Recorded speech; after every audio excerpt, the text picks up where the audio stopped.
नमस्कार साथियों। और आपने सुना होगा झारखंड स्टेट आईसीटी अवार्ड के बारे में।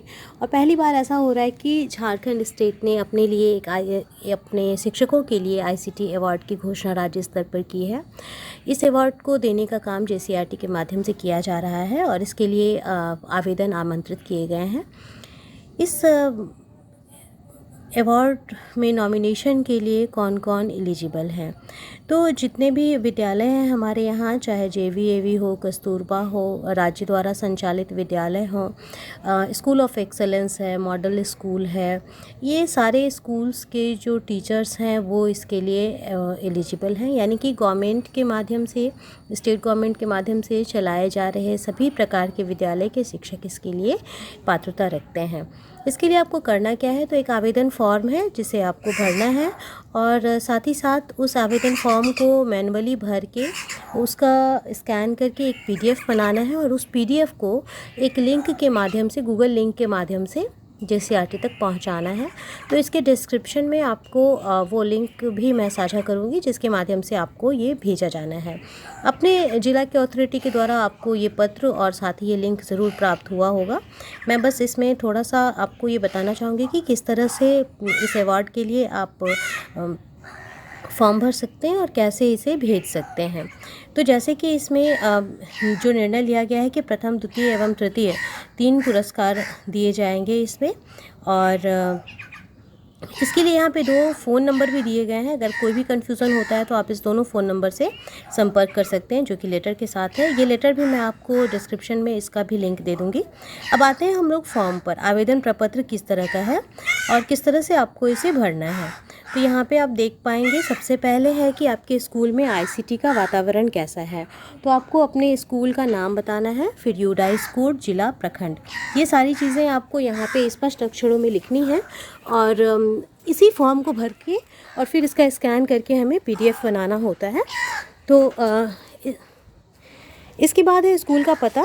यहाँ पे आप अपने स्कूल का पता देंगे, जो भी होगा, फ़ोन, मोबाइल नंबर, ईमेल। अब इसके बाद यहाँ ध्यान से देखेंगे कॉलम संख्या 3 में क्या है कि आवेदित पुरस्कार की श्रेणी क्या है और उपयुक्त श्रेणी पर आपको टिक का निशान लगाना है। तो जैसे राज्य सरकार द्वारा संचालित, मान लीजिए कि हम एक ऐसे विद्यालय में पढ़ा रहे हैं जो कि उच्चतर माध्यमिक है, तो हम उसको यहाँ पे टिक करेंगे। अगर हम अनुदान प्राप्त में हैं तो वहाँ टिक करेंगे। इसमें सभी तरह के विद्यालय के ऑप्शन दिए हुए हैं। आप जिस विद्यालय में काम करते हैं वहाँ के ऑप्शन पर आप टिक करेंगे। इसके बाद हम देखेंगे कि हार्डवेयर, स्कूल में कौन कौन से उपकरण हैं, तो उनकी मात्रा को आपको यहाँ पे सूचीबद्ध करना है कि कौन कौन से उपकरण हैं। और हार्डवेयर में जैसे कंप्यूटर हो गया और जो सीपीयू वगैरह होता है, मॉनिटर होता है, क्या है आपके यहाँ, वो आप सूचीबद्ध करेंगे। इसके बाद है कि सॉफ्टवेयर, तो जो सॉफ्टवेयर आपके यहाँ, जैसे उबंटू होगा, जो भी सॉफ्टवेयर आपके यहाँ यूज़ होता है आप उसका यहाँ पे लिख सकते हैं। इसके बाद फिर है कि ये साधन स्कूल में कहाँ उपलब्ध हैं, तो जैसे कार्यालय कक्ष में, आईसीटी लैब में, कर्मचारी कक्ष में या कक्षा में, तो जिस तरह से वो उपलब्ध है उसको आप लिखेंगे। इसके बाद है इंटरनेट प्रकार, उपलब्धता और स्थान। तो जैसे इंटरनेट आप यूज़ करते हैं स्कूल में, तो स्कूल का वाईफाई है या आपने अपने खुद के मोबाइल हॉटस्पॉट से इसको यूज़ किया है या फिर स्कूल आपको हॉटस्पॉट की सुविधा देता है, तो इन चीज़ों को आप यहाँ पे मेंशन करेंगे।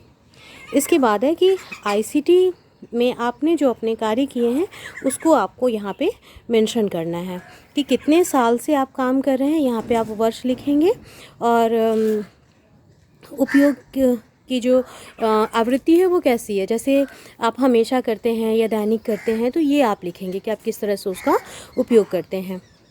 इसके बाद यहाँ पे आपको हार्डवेयर की सूची बनानी है कि आप किस तरह से, मतलब किन किन चीज़ों का उपयोग करते हैं।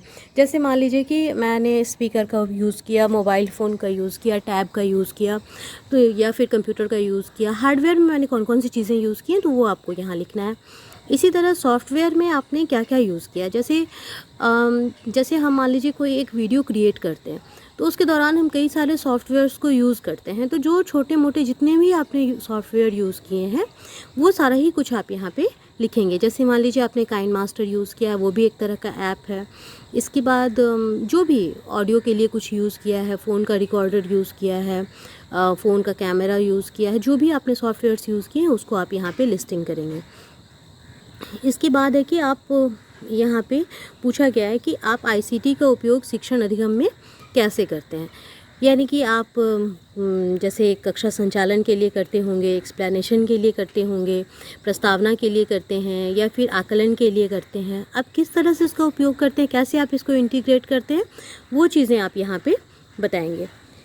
इसके बाद फिर आगे दिया हुआ है कि आपके द्वारा आईसीटी गतिविधि का वर्णन करें जो शिक्षा के लिए आईसीटी के आपके सर्वोत्तम उपयोग को प्रदर्शित करती है। यदि हो तो सहायक साक्ष्य, फ़ोटो, पीडीएफ, वीडियो को गूगल ड्राइव पर अपलोड कर उसका लिंक संलग्न करें। यहाँ पर आपको क्या करना है, तो आपने आईसीटी का उपयोग जिस तरह से किया होगा, या जैसे मान लेते हैं कि आपने एक्सप्लेनेशन के लिए किया, आपने उसी चैप्टर के इवैल्यूएशन के लिए किया, तो अगर आपने ये दोनों उपयोग किए हैं तो उसका एक छोटा सा वीडियो या उसका जो आपका रिज़ल्ट वगैरह होगा, जो भी होगा, जो साक्ष्य आप डालना चाहते हैं, चाहे वो ऑडियो, वीडियो, पीडीएफ कुछ भी हो, उसको आप अपने ड्राइव पे अपलोड कर देंगे। ठीक है, अपने ड्राइव पे आप सबसे पहले एक आईसीटी का फ़ोल्डर बना लेंगे, आईसीटी राज्य पुरस्कार अपने नाम से।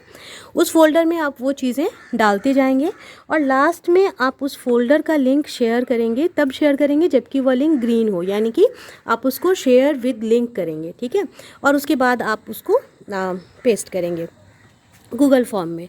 तो यहाँ पे आपको उसका लिंक पेन से लिखना होगा और वहाँ गूगल फॉर्म में आप उसको पेस्ट करेंगे। आगे बढ़ते हैं इसमें कि यहाँ पे अब ये जो आ गया खंड ख, ये आपके और आपके नवाचार के बारे में पूरी जानकारी है। तो यहाँ पर तो सामान्य जानकारियाँ हैं जो आपके बारे में ली जाएंगी। आपका नाम, आपका फ़ोटो, आपका ईमेल, मोबाइल नंबर, ईवीवी आईडी, आवासीय पता, जन्मतिथि, लिंग, शैक्षिक और व्यावसायिक योग्य।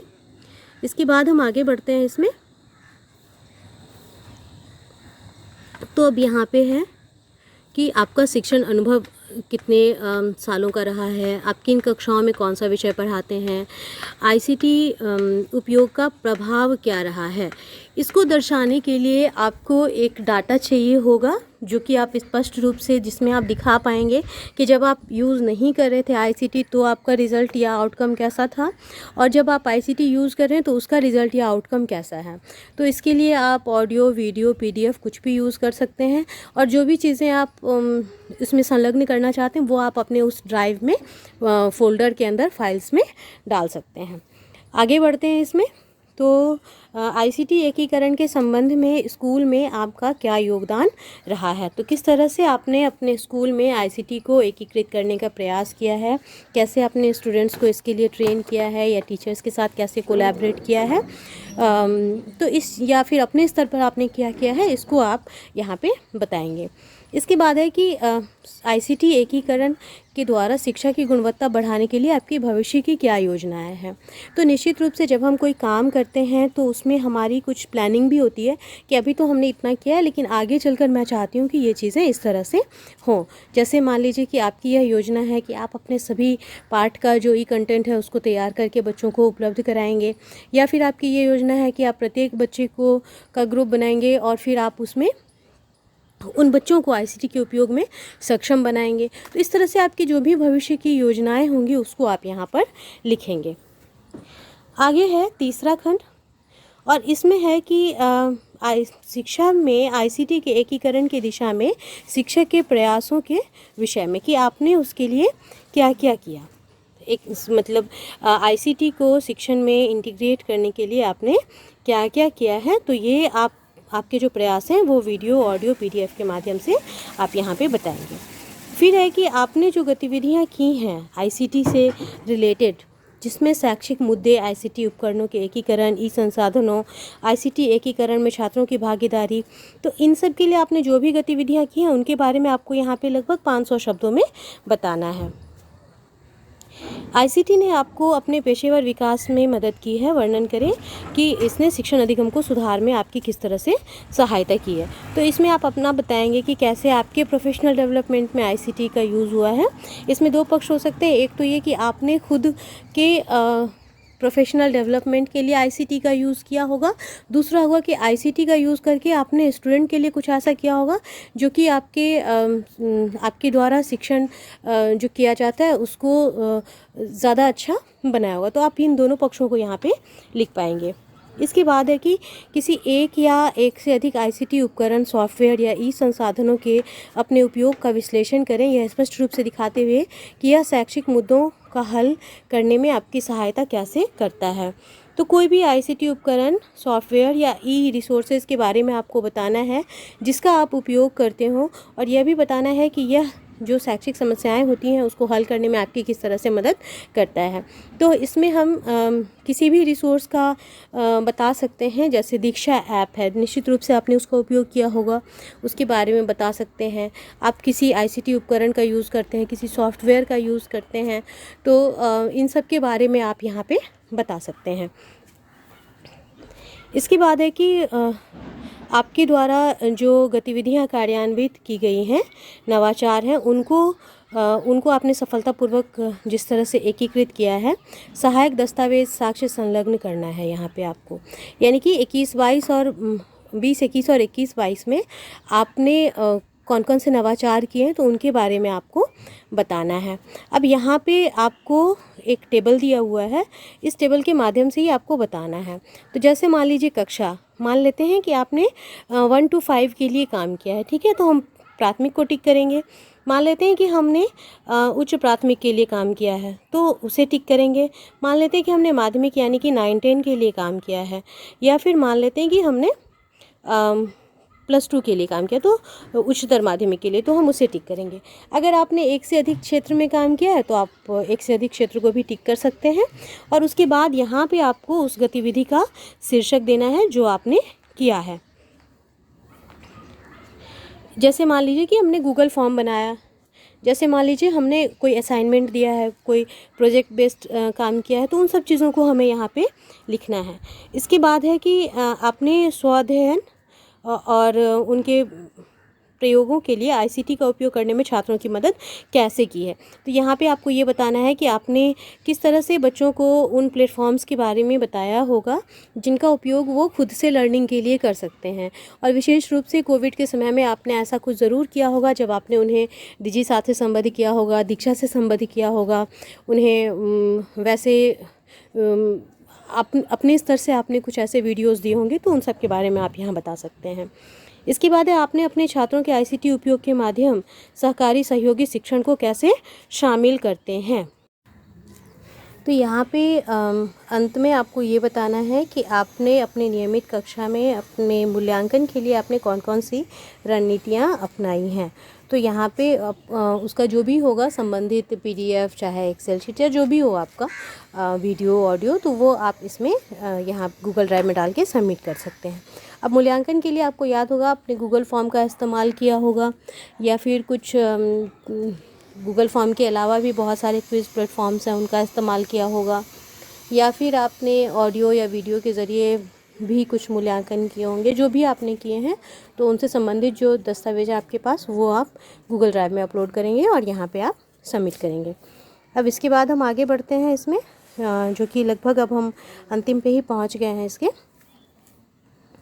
तो यहाँ पे आपको अपना नाम लिखना है और हस्ताक्षर करना है, और इसके साथ ही इसमें जो आपके प्रधानाचार्य हैं या प्रभारी प्रधानाध्यापक हैं या फिर प्राचार्य हैं तो उनका भी हस्ताक्षर और नाम रहेगा, और नीचे आपके विद्यालय का मुहर रहेगा और स्कूल का नाम रहेगा। तो इस तरह से ये फॉर्म आपका कंप्लीट हो जाएगा, और उसके बाद फिर आप इसे स्कैन कर लेंगे, इसका एक PDF बना लेंगे और उस PDF को आप गूगल फॉर्म में डालेंगे। तो अब हम आपको ये दिखा रहे हैं कि जो गूगल फॉर्म है वो किस तरह का है। तो फिर ये इस वीडियो के डिस्क्रिप्शन में भी इसका लिंक होगा। ये एक गूगल फॉर्म है। यहाँ पे अगर आपने पत्र और फॉर्म आपको नहीं मिला है तो इस गूगल फॉर्म के माध्यम से भी आप यहाँ पे लिंक डाला हुआ है, इसको क्लिक करेंगे आपको वो पत्र और फॉर्म प्राप्त हो जाएगा। मैं आपको करके भी दिखाती हूँ। तो इस लिंक को आप इस तरह से क्लिक करेंगे और आपके ईमेल ID के थ्रू आपको इसका PDF जो है वो मिल जाएगा। आप चाहें तो इस PDF को डाउनलोड कर सकते हैं। तो आप देख सकते हैं कि इसमें पत्र भी है और वो जो फॉर्म है वो भी इसमें डाला हुआ है। तो आप ये यहाँ से प्राप्त कर सकते हैं। देखने के बाद अब हम देखेंगे कि हम अपने जो गूगल फॉर्म है उसको कैसे भरेंगे। तो यहाँ पे सबसे पहले आपको आपका एक ईमेल अकाउंट दिखाई देगा जो कि आपने इस फ़ोन में पहले से लॉगिन करके रखा है। आप चाहें तो यहाँ पे स्विच अकाउंट करके अपने अकाउंट को बदल सकते हैं। इसके बाद फिर आप यहाँ आएंगे तो आपको दिखेगा आपके संपर्क का विवरण, शिक्षक का नाम, आपका ईमेल आईडी जो भी आप डालें। मान लेते हैं कि यहाँ पे मैं कुछ भी डालती हूँ।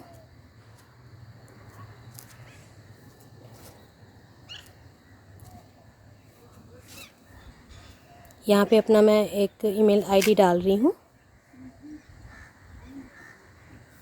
इसके बाद फिर आपका मोबाइल नंबर, विद्यालय का नाम, यूडाइस नंबर, ज़िला का नाम, ये डाल के हम यहाँ पे नेक्स्ट करेंगे। यहाँ पे हमें अपने प्रखंड को चुनने का ऑप्शन मिलेगा, हमने चुना और नेक्स्ट किया। इसके बाद यहाँ पे आएगा कि अपना आवेदन फॉर्म PDF जो है वो अपलोड करें। तो यहाँ पे हम जो हमारा आवेदन फॉर्म है उसमें फ़ाइल, यहाँ पे हम देखेंगे कि हमने अपना फ़ाइल कहाँ रखा हुआ है। तो हम यहाँ पे उसको चाहे हम ड्राइव में पहले से रख सकते हैं या रिसेंट यूज़ में रख सकते हैं। फिर हम उसको ब्राउज़ करेंगे और ब्राउज़ करके जो फ़ाइल होगी वो हम आसानी से इसमें से निकाल के उसको अपलोड कर देंगे। सिमिलरली जो इसके बाद जब हम नेक्स्ट करेंगे तो हमारा आ जाएगा वो जो ड्राइव लिंक पेस्ट करने का। तो वहाँ पे हम अपने ड्राइव लिंक को पेस्ट करेंगे और उसके बाद फिर ड्राइव लिंक को पेस्ट करने से पहले हम ये ज़रूर देख लेंगे कि उसका लिंक जो है वो शेयर्ड हो, और उसके बाद फाइनली हम इसको सबमिट कर देंगे। तो उम्मीद है कि आप लोग ज़्यादा से ज़्यादा इसमें अपनी भागीदारी शो करेंगे और राज्य को एक ऐसा संसाधन आपके माध्यम कि अगर आपने इस क्षेत्र में काम किया है तो आप अपनी भागीदारी ज़रूर शो करेंगे और राज्य को आपके ज़रिए एक बेहतर संसाधन मिल पाएगा। अंतिम डेट याद रखिएगा कि अभी तक के हिसाब से कि दिसंबर लास्ट तक आपको इसे भर देना है, और आप कोशिश करिए कि इस 1-2 दिन में ही आप इस काम को पूरा कर लें। धन्यवाद।